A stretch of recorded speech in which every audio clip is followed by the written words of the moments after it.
হাজার বছর ধরে আমি পথ হাঁটিতেছি পৃথিবীর পথে, সিংহল সমুদ্র থেকে নিশীথের অন্ধকারে মালয় সাগরে।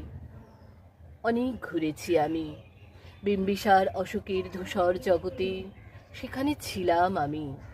আরো দূর অন্ধকারে বিদর্ভ নগরে আমি ক্লান্ত প্রাণ এক, চারিদিকে জীবনের সমুদ্র সফেন। আমারে দুদণ্ড শান্তি দিয়েছিল নাটোরের বনলতা সেন। চুল তার কবেকার অন্ধকার বিদিশার নিশা, মুখ তার শ্রাবস্তির কারুকার্য।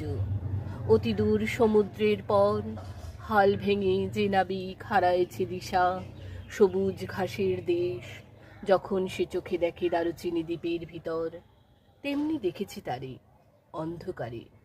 বলেছে সে, এতদিন কোথায় ছিলেন? পাখির নীড়ের মতো চোখ